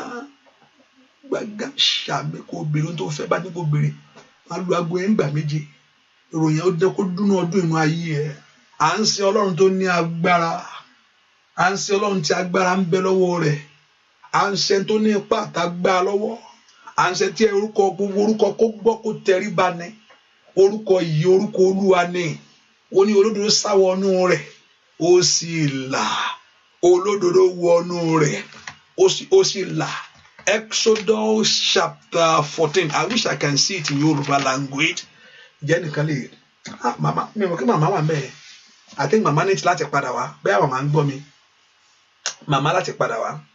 You know, because she helped me to read this thing sometimes. Mama mi wọ́n gbọ́ mi mẹ́rin. I think you need to be mama yẹn láti padà wá ṣe. So there's a mama there that always reading this thing. Hallelujah. She need to come back and begin to read. Hallelujah. Exodus chapter 14. Exodus, because it will sound somehow. And also, if you want to volunteer, it's okay. I'll just give you a phone line that you'll come in. If you want to volunteer for that, you want to, to read the Yoruba scripture. If you know how to read it, just let me know. I'll put it online. I'll put it there, and you read for us. Hallelujah. Yes, I love it. I love to hear it. Praise the Lord. You say Exodus chapter 14, verse 14. It says, verse 13 says, and Moses said unto his people, fear ye not, stand still and see the salvation of the Lord. Ẹdújẹ́ kẹsì rí ìgbàlà Ọlọ́run. Ẹdújẹ́ ẹ ó sì rí ìgbàlà Ọlọ́run. Ẹ porúkọ Jésù. Olúwa, ẹ jẹ́ kí n rí ìgbàlà yín ní oṣù yìí. ẹ fi ìgbàlà fún ayé mi lórí ọmọ mi gbogbo. Mo ti jìyà tó, irú ìyàwó ló tún fẹ́ rí, irú ìyàwó ẹkún wo ló tún fẹ́ sun mọ́ ju jọlẹ tó ti sun yẹn lọ. Sọ pé wọ́n ní ká ayé èèyàn lè rí Jóòbù sọ pé èèyàn lè gbárí kó má gba bí, mo ti gba bí tó Olódùmarè. Tó bá rí bẹ́ẹ̀ pé bí ayé ṣe rí nù pé èèyàn méjèèjì ní ń lọ, o lè má gba bí, mo ti gba bí tó Olódùmarè bá ń jẹ́ rí ìgbàlà rẹ.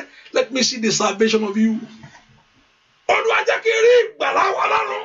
Mo ti dúró tó, mo ti pẹ́ tó, ọdún wo wá ní ọdún wo má kárí agustari katalia mẹ́kọ̀ọ́ porúkọ kí ló tún fẹ́ rí ju eléyìí tó ti rí lọ, kí ló tún fẹ́ ṣẹlẹ̀ ju eléyìí tó ti ṣẹlẹ̀ lọ. O ti sunkún títí ai makari paris saira, o ti jìyà tó líbàrú sata. Ẹ jẹ́ kí n rí ìgbàlà, ẹ jẹ́ kí n rí ìṣẹ́gun náà oṣù yìí. Ẹ gbé ìṣẹ́gun mi lé mi lọ́wọ́, ẹ gbé ìṣẹ́gun mi lé mi lọ́wọ́, ẹ gbé ìṣẹ́gun àwọn ọmọ mi lé wọn lọ́wọ́, ẹ gbé ìṣẹ́gun, ó yá gbàdúrà, ẹ gbé ìṣẹ́gun mi lé mi lọ́wọ́. Rágàbà ṣáìdà, ẹ gbé ìṣẹ́gun ayé àwọn ilé lọ́wọ́. Ó yá kí ni mo tún fẹ́ ṣe? Kí ni mo tún fẹ́ rí? Mo ti dúró pẹ́ títí bàbá, mo ti sọkún tó. Ó yá stand still and see the salvation of your God. You have delayed enough. Wọ́n ti dá mi dúró tó pẹ́. Ó yá porúkọ Jésù, ẹ jẹ́ rí ìgbàlà ní oṣù yìí. Ọlọ́run mi ó porúkọ Jésù, jẹ́ kí ayé àwọn èèyàn yìí kó rí ìgbàlà. Ó yẹ rí ìgbàlà, ẹ rí ìgbàlà, ẹ rí ìgbàlà. Gbọ́ àdúrà lórúkọ Jésù Kristi. Olúwa gbogbo agbára tí ń dẹ ẹnìkan lẹ́jọ́, gbogbo agbára tí ń dẹ lẹ́jọ́, gbogbo ipá tí ń dẹ lẹ́jọ́ lónìí ní orúkọ Jésù. Mo ní kí Ọlọ́run kó dá wọn lẹ́kun. Àmín. Ṣàmì níbi tó wà. Máa ní àbáṣáìdà. Mo bọ́ládé ò bá gbàdúrà rárá. Power structure. Wàá kárí gbogbo agbára tí ń dẹ lẹ́jọ́ ní orúkọ Jésù. Ó yá kọ́lọ́run kó dá wọn lẹ́jọ́ lónìí. Àmín. Ai makali power structure. Beoro structure. Gbogbo agbára tí ń dẹ lẹ́jọ́ ní orúkọ Jésù. Mo ní kí Ọlọ́run kó dá wọn lẹ́kun. Àmín. Yali kauri power structure. Misiri katali katalia. Ní orúkọ Jésù. Ìyanu rẹ̀ kó bẹ̀rẹ̀. Àmín. Ojú òní tì ọ́. Àmín. Ẹ porúkọ Jésù. Olúwa mo ti jìyà tó. Olúwa mo sọkún tó. Ó ní ẹ dúró jẹ́ kẹ́sì rí ìgbàlà Ọlọ́run. He said, Moses said unto him, he said, fear ye not, stand still. Ẹ jẹ́ rí ìgbàlà ní oṣù yìí. Ẹ jẹ́ kí ọmọ mi rí ìgbàlà ní oṣù yìí. Ẹ jẹ́ rí ìwòsàn ní oṣù yìí. Ẹ jẹ́ rí ìdáǹdè ní oṣù yìí. Ẹ jẹ́ ní àṣeyọrí oore tí mò ń wá. Ẹ jẹ́ ìwà wá mẹ́tẹ̀ ní oṣù yìí. Ẹ porúkọ Jésù. Oṣù yìí múre jáde fún mi o. Oṣù múre jáde fún mi o. May 2020. Mú ìrì ayọ̀ mi jáde fún mi. Ìrì àjẹ́ ìjẹta. Ìrì àjẹdálẹ̀. Ẹ porúkọ Jésù. Ìrì àjẹ́ ìjẹta. Ìrì àjẹdálẹ̀. Ó yá gbàdúrà. Ai makali kali adasada. Barusa tatata. Èso rere jáde. Èso rere jáde. Èso rere jáde. Èso rere jáde. Èso rere jáde. Gbàdúrà lórúkọ Jésù Kristi. Olúwa dídákẹ́ ọ̀ràn. Mo ti gbà, ẹ jẹ́ kí wọ́n dákẹ́ kí a máa wò. Olúwa wà bẹ́ẹ̀ ni. Dídákẹ́ ọ̀ràn kìíní yìí. Ẹ jẹ́ mo ti wo kí sínú máa ṣe máa kẹ́ dákẹ́ sọ̀rọ̀ ayé mi báyìí nìsa. Ó ti sú mi ṣá. Olúwa pẹ́nu yà bẹ́ẹ̀. Olúwa pẹ́nu yà bẹ́ẹ̀. Dídákẹ́ ọ̀ràn kìíní yìí. Ọlọ́run gángan sọ fún ọ. Àfagbára ni wọ́n fi ń gbà ó. Pàápàá Jésù kìí ṣe mo sọ fún ẹ náà pé ìfagbára ipa ló fi ń gba kìíní rẹ̀ ṣé kò sọ fún ẹ ni. Hello mommy and daddy. Hello mommy. Mommy àti daddy. Báyà brother sì ni aunty. Aunty ṣé kò sọ fún ọ pé ipa ni wọ́n fi ń gba kìíní ta ló ṣe gbọ́ pé the kingdom of God suffer violence and you also have to take it by force. Pé ipa ló fi ń gba kìíní yẹn. Ta ni kò mọ̀ bẹ́ẹ̀? Ẹ dá mi lóhùn náà. Ẹ dá mi lóhùn. Ó yá mo fẹ́ gbọ́ lẹ́nu yín, bá mi sọ̀rọ̀. Àbí ta ni kò mọ̀ bẹ́ẹ̀ gbà mí mọ̀ pé mo sọ fún mi mọ̀ pé wọ́n ní gbẹ̀fẹ́ ni ń fi gbà. Wọ́n ní ta ló ẹ ti sọ̀rọ̀ mi ti gbọ́ ẹ táìpù. hallelujah ẹ lè type mo rí ìgbà míì tẹ́ bá ń ju àwọn pàtí máa bèrè ọ̀rọ̀ ẹ̀ ní fẹ́ dá mo dẹ̀ rí àwọn míì nǹkan míì tẹ́ mo máa jù tí màá máa wò mo kàn máa rí sometimes it look funny to me hallelujah ẹlòmíì ajá ó máa jù ní somehow ó yẹ type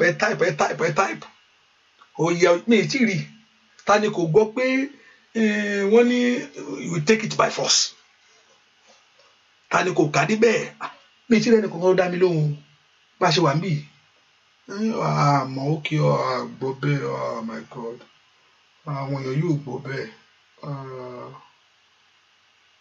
ok àwọn kan ti ń gbọ́ bẹ́ẹ̀ question sir ok pé ta ni kò mọ̀ pé Ọlọ́run sọ pé ìjọba Ọlọ́run you take it by force you have to take it by force the kingdom of God suffer violence and you have to take that thing by force wàá gbà pẹ̀lú kínní ni ta ni kò mọ̀ bẹ́ẹ̀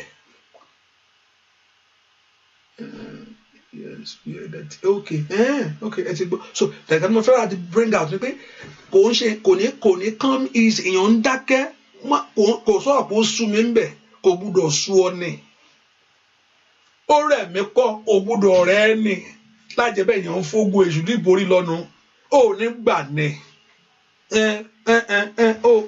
ó ní gbà ni wọ́n gan wàá di takuọ́lọ́jì ló ṣe o takuọ́lọ́jì ni wàá takú síbí ni ohun tí Jacob ṣe nìyẹn takuọ́lọ́jì ni ó takú pọ́wátá ni àníṣe tó o bá gbàdúrà ó lọ́bi kankan bí ilẹ̀ bá máa mọ́ mi bá mi ń bì ó dandan wọ́n á rí ọ èmi ò ní dákẹ́ Ọlọ́run náà ò ní sinmi èmi ò ní dákẹ́ Ọlọ́run náà ò ní sinmi àdúrà ní máa gbà ó ayé mi yóò fi gún régé èmi ò ní dákẹ́ Ọlọ́run náà ò ní sinmi bàbá mi èmi ò ní dákẹ́ Ọlọ́run náà ò ní sinmi bàbá àdúrà ní máa gbà ó ayé mi yóò fi gún régé èmi ò ní dákẹ́ Ọlọ́run náà ò ní sinmi èmi ò ní dákẹ́ Ọlọ́run náà ò ní sinmi bàbá mi àdúrà ní máa gbà ó ayé mi yóò fi gún óyá ó àdúrà ní máa gbà ó ẹbí mi yóò fi gún régé àdúrà ní máa gbà ó ayé mi óyá lórúkọ Jésù àdúrà ní máa gbà ó ayé mi yóò fi gún régé má fara ẹwé yẹn o ẹlòmíì bó ṣe ń gbàdúrà ní ṣògùn o bẹ́ẹ̀ ni ẹlòmíì ò mọ̀ láì dá kí o fara ẹwé nìkan àdúrà ni ẹlòmíì bó ṣe ń ẹlòmíì ò kọ gbẹtugbẹtu o ẹlòmíì ò tiẹ̀ kíá wọ́n fi gbẹtugbẹtu ṣẹ́gun ayé ẹ̀ gba ẹni gbẹtugbẹtu ní kò kíá àníkà ogun ayé òun ti ṣẹ́ ni tó bá ṣe bẹ́ẹ̀ yóò padà wá irọ́ ní gbogbo ẹ̀ kò sí nǹkan tó fẹ́ mí èṣù dé tí ò ní padà eléyìí tó fẹ́ mí Ọlọ́run nìkan lè fẹ́ padà tọ́kílẹ̀sì tẹ́lẹ̀ tó fẹ́ mí èṣù dé lọ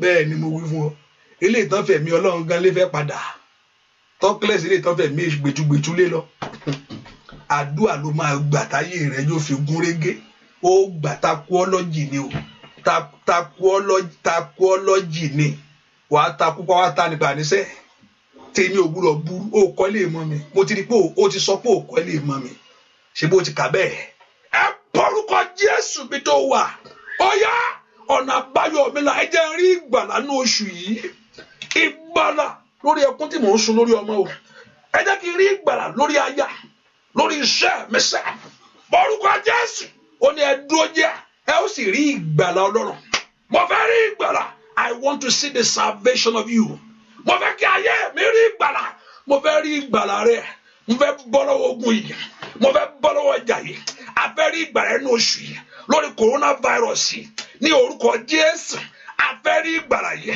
lórí coronavirus a fẹ́ rí ìgbàlà a fẹ́ rí ìgbàlà a fẹ́ rí ìgbàlà a fẹ́ rí ìgbàlà a fẹ́ rí ìgbàlà a fẹ́ rí ìgbàlà a fẹ́ rí ìgbàlà a fẹ́ rí ìgbàlà gbàdúrà a fẹ́ rí ìgbàlà ní orúkọ Jésù mo fẹ́ rí ìgbàlà ní orúkọ Jésù mo fẹ́ rí ìgbàlà lórí iṣẹ́ mi ní mo fẹ́ rí ìgbàlà ní orúkọ Jésù gbàdúrà lórúkọ Jésù Kristi Olúwa wa ìgbà Ọlọ́run kó farahàn mú ayé ẹ̀ ṣàmì dáadáa àmín.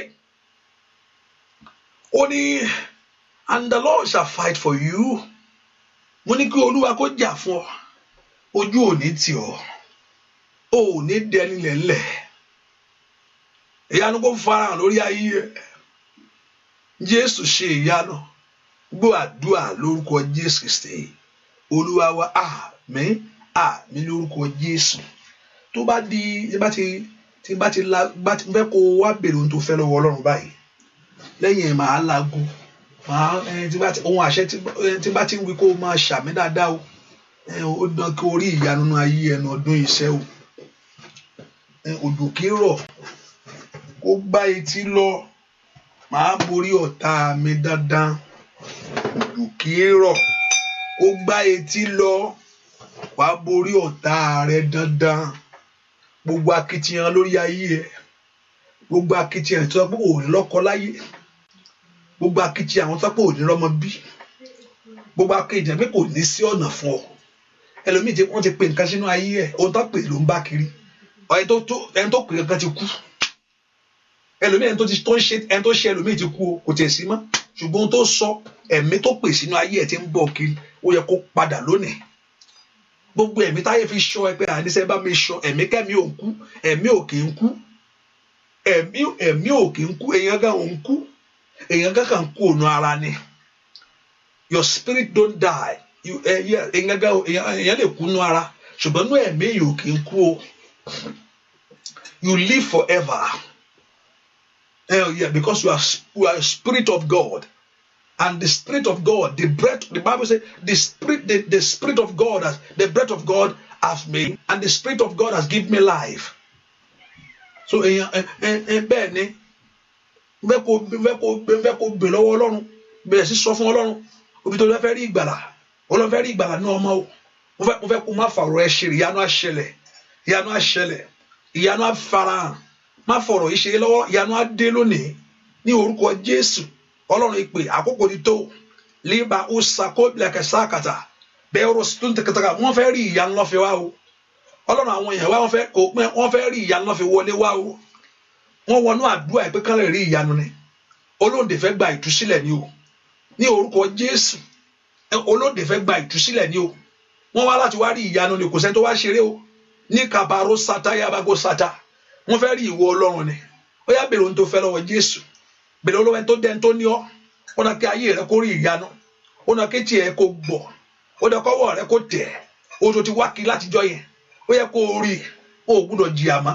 Let the miracle in your life, let the miracle in your home, let the miracle in your family. Ní orúkọ Jésù, ìyanu rẹ kó ṣẹlẹ̀, bẹ́ẹ̀ ni ó sì rí, láì lórúkọ Jésù Kristi Olúwa wa, àmín. Ìjẹ́ o ti bèrè tó fẹ́ lọ́wọ́ Ọlọ́run àbí kí n fún ọ láyè sí? Have you asked the Lord what you need right now? What you want to experience, God, the area you want to see the salvation of God. Ìjẹ́ o ti bèrè? Ìjẹ́ o ti bèrè sẹ́? Hallelujah. Ìjẹ́ o ti bèrè? Yes. Ìjẹ́ o ti bèrè? Ẹni tí bèrè ní rí gbà, ó sọ bẹ́ẹ̀. Ẹni tí dákẹ́ kò rí gbà, ẹni tí máa ń bèrè ló sọ pé ó máa ń rí gbà. Ìyanu rẹ kó farahàn, ojú rẹ kó ríre. Gbogbo èèyàn tí ń gbọ́ náà àdúrà yìí, ìwà agogo yìí Olódùmarè, bó bá ṣe dún tí etí wọn gbọ́, mo fẹ́ kí ìyanu kó dúnnú ayé wọn ni o. Etí tó gbọ́ aago yìí, ẹ̀yin ogun ọ̀run jẹ́ ká gbọ́ ire nú ayé wọn sẹ́. Ìwà ago ìtúsílẹ̀ ni kò jẹ́nu ayé wọn. Oh, thank you my daddy. Ìwà ago ìgbàlà ni kò jẹ́nu ayé wọn. Ìwà ago ìwòsàn ní kó jẹ́nu etí rẹ, kó jẹ́nu ayé rẹ, kó darapọ̀ mọ́ ẹ̀mí rẹ. Bó bá ti gbọ́ aago yìí, kó darapọ̀ mọ́ ayé ẹni, kó mú ìtúsílẹ̀ wá bọ̀, kó mú ìdáǹdè wá bọ̀. Ní orúkọ Olúwa, ní orúkọ Olúwa ọmọ Ọlọ́run Ísírẹ́lì, mo lu aago yìí, gbogbo etí tó gbọ́, ní orúkọ Jésù, aago ayọ̀ kó dún náà lé. Àmín. Ṣàmì dáadáa. Ní orúkọ Jésù, ní ìgbà kejì, gbogbo etí tó gbọ́ aago yìí, riba kuse toble ko franda katalaba, ago yanu ko dunu ayé yín. Àmín. Mo kali kaori pori stoktaria, mo sọnù agbára Ọlọ́run Olódùmarè, ní orúkọ Jésù. Gbogbo etí tó gbọ́ aago yìí, tí aago ìdún létí ẹ, that you hear the sound of this bell, I pray agogo ìyanu kó dún lé rẹ. Àmín. Ní ìgbà kẹrin, mori kaori pori strictalia libarus strictalia katalia be kota gbogbo náà ti dá dúró tí ayé ti dá dúró bó ti gbọ́ aago yìí agogo ìyanu ní orúkọ Jésù kó dún ilé àmín ní baroso totolikaba ní ìgbà karùn-ún ìyàkálì àkúṣàdóbìnrin kò sékelebo makundelebo kò pranda gaba agogo ìyanu ètí ń pa gbèsè rẹ agogo ìyanu ètí mú ọwọ́ kọ́ kúrò agogo ìyanu ní orúkọ Jésù ètí ń lànà fún ayé ẹni bó ti gbọ́ aago yìí aago ìyanu yẹ kó dúnú ayé àmín ní ìgbà kẹfà makali saida wàhálì kórì bíkúsítọ́kítàlíà bàtọ́lì àkàbà wọ́n ti ń retí ìyanu tipẹ́tipẹ́ wọ́n ti fẹ́ fojú rí o wọ́n ti fẹ́ fetí gbọ́ ní orúkọ Jésù gbogbo yẹn ti ń gbọ́ aago yìí lọ́ra tó tó gbọ́ mikali akásàgbà bó bá ti dún kó darapọ̀ mọ́ ayé rẹ ni kó darapọ̀ iṣẹ́ rẹ ni ní orúkọ Jésù kó gbọ́ ìyanu àmín ní ìgbà keje makali kasodoba kúṣekètèrè bùkàbà mo lu aago yìí gbogbo ẹni tó gbọ́ gbogbo bá ti lù keje tán fẹ́ kó bẹ̀ sí kí hallelujah ni o fẹ́ kó bẹ̀ sí bá ti lù keje kó bẹ̀ sí kí hallelujah ni kó bẹ̀ sí kí hallelujah ni ní ìgbà keje gbogbo yẹn tó gbọ́ aago yìí ohun tó ti jẹ́ ìbànújẹ́ fún ọ kó di ayọ̀ ohun tó ti jẹ́ ìtìjú kó dohun ògo ní orúkọ tàṣẹ ni mo sọ àṣẹ tí ń bẹnu Jésù Kristi ọmọ Ọlọ́run alààyè máàlì káórù kàsáìdà ọba tó ní kí n máa lọ nìkéèlì àkàsídà rabakushe kò plendo kaba àṣẹ mo mú tọ̀ wá ní orúkọ Jésù àṣẹ ọ̀rọ̀ rẹ̀ mo mú wá bá yín lónìí gbogbo ẹni tẹ́ ń gbọ́ mi ní orúkọ Jésù ní ìgbà keje rèé tẹ́ ẹ bá ti gbọ́ aago yìí ohun ayọ̀ kó dúró lé àmín hallelujah bẹ́ẹ̀ sí kí hallelujah yẹn bẹ́ẹ̀ sí kí hallelujah yẹn kí hallelujah yẹn dáadáa ó yá mbolo wa makalia outsider wàhálì káwọlì pẹ́ọ́rọ̀ sítúbà lẹ́tà ayọ̀ ẹ̀ bẹ́ẹ̀ sí gbàgbẹ́ yẹn mẹsídẹ̀m kó taliaba ọmọ rẹ gbàgbẹ́ yẹn màkó kí hallelujah yẹn ní orúkọ Jésù ìwòsàn yẹn gbàgbẹ́ yẹn àbò yẹn gbàgbẹ́ yẹn rakataka ọkọ yẹn gbàgbẹ́ yẹn ní orúkọ Jésù kí hallelujah yẹn dáadáa níbolo wa kí hallelujah yẹn sẹ́ kí hallelujah ohun ìyanu ń ṣẹlẹ̀ ní ayé ẹ̀ yóò ṣẹlẹ̀ sẹ́ yóò di mímọ́ ayé ó mọ̀ fún rere kí hallelujah yẹn hallelujah hallelujah ogun ṣẹ́ hallelujah ogun wọlẹ̀ hallelujah ọ̀nà àbáyọ mi là hallelujah ire mi dé hallelujah ọwọ́ mi bari hallelujah etí mi gbọ́re bẹ́ẹ̀ ni ó sì rí fún ọ mo ní bẹ́ẹ̀ ni ó sì rí. It shall be well with you, it shall be well with you, it shall be well with you, so shall it be. In Jesus' name we pray. Can I hear that amen very well? Shall me another amen? Shall me another amen? Shall me another amen?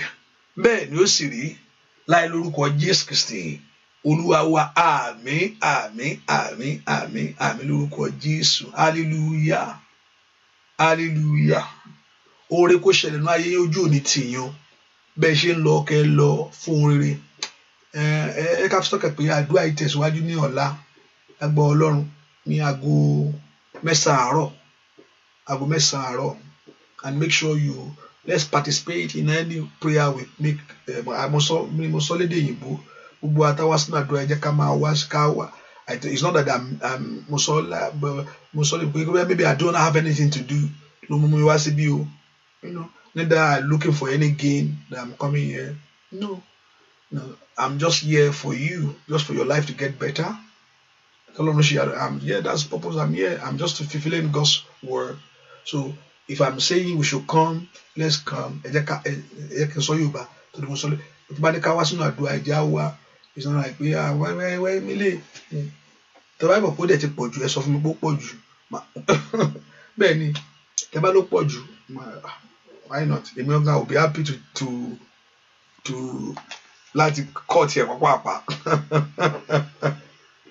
bẹ́ẹ̀ ni tó bá pọ̀ jù ẹ yóò dà pé ó ti ń pọ̀ jù ẹ jẹ́ ká mú díẹ̀ máa bá yín mu bẹ́ẹ̀ torí it has to be I can't àdúrà jẹ́ pé kan tó yẹ pé ó wù yàn láti gbà ni èèyàn lè fipá gbà èèyàn lè yes tí èèyàn bá kàn ń ṣe tí èèyàn kan wá ń bẹ̀ kò ní àmì ìkúkú rí ká ní mo rí ẹlòmíì ni ká ní mo wà níbi tẹ́ ti ń gbàdúrà ni mo rí níbi tẹ́ ti ń gbàdúrà níbi àwò it's going to be something different maybe eléyìí ti bá fojú burúkú ọ̀gá á dìde níbi tó jókòó sí Hallelujah. Praise the Lord. Because me rí, eléyìí tó ń sùn gangan, ẹlòmíì gan nígbà tá àbàrà gàlọ́pìn kò ń ṣe lo ìbò láfún yàn lábàrà o. Ẹlòmíì wọn máa oríṣiríṣi ṣá ojú ti rí ẹ́ẹ́dì. Bẹ́ẹ̀ ni ojú kókó lè gbogbo ẹ̀ náà kìí kó lè dá fún yàn náà ni. Ẹlòmíì náà àdúrà wa ẹlòmíì á ná ẹlòmíì kó lè dá mo ti rí tọ́nà yàn rí inú àdúrà ẹ́ẹ́dì òun ṣàwọlé gbà lọ́nìí ẹ̀ ń sùn ní. Lóòótọ́ yẹ that's but just I realize that you want to help them. Tó bá ti dáa náà kẹ́ ẹ tó rántí mi gangan pé ẹnìkan wà níbi kan gan wọ́n gan àti gbáládùn gangan ẹ ti fò káàkiri kẹ́ máa yẹn ṣá oh my God oh my God oh my God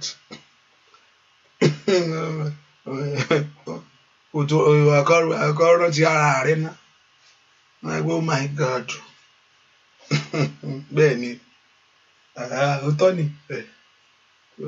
àgọ́ rántí ara rẹ kó tó rántí pé pásítọ̀ kan jókòó síbi kan tó ń ṣe ẹ̀lú ṣùkú lè dání o so ẹ jẹ́ ká fọkàn sí do it let's do it don't let me feel like I'm just putting load on you ẹ má jẹ́ kí n feel like that when I make a call ká gbàdúrà lọ́sàn-án ẹ jẹ́ ká wá ká gbà tó bá ráyè I know some people máa wà lẹ́nu iṣẹ́ tó bá sí lẹ́nu iṣẹ́ yá gbà kó lè dá ní o hallelujah èèyàn gbọ́dọ̀ ẹlòmíràn wà pé ẹ gbàdúrà fẹ́ gbàdúrà ní sùúrù màá dọ́kọ́ dẹ́ dúró ní sùúrù kí ló ṣẹlẹ̀ ní sùúrù máa wo agbo ẹlẹ́ẹ̀mejì kí n tẹ̀ tó bá ti wo agbo ẹlẹ́ẹ̀mẹ́ta ní sùúrù jọ èèyàn ń wọnú ogun kó wá máa wá ìtú rẹ̀ èèyàn máa ń ti ogun sá ni tí ogun sẹ́yìn ni èèyàn kì í bára ẹ̀ nú ẹ̀ kí èèyàn máa wọ́nà àbáyọ tí èèyàn bá bára ẹ̀ nú ẹ̀ kí èèyàn wọ́nà àbáyọ ìyẹn ni gbàǹgbò lọ́tún gbàǹgbò lósì ẹlòmíì tó bá ní ohun tó bá ṣe má ṣe ẹ̀ṣọ́ má ṣe gẹ́gẹ́ ti bára ẹ̀ ń bì kan náà ọ̀bọ̀ wá tí sùúrù bá wà kò sí olúwa èèyàn máa ń defend ni you pray to defend.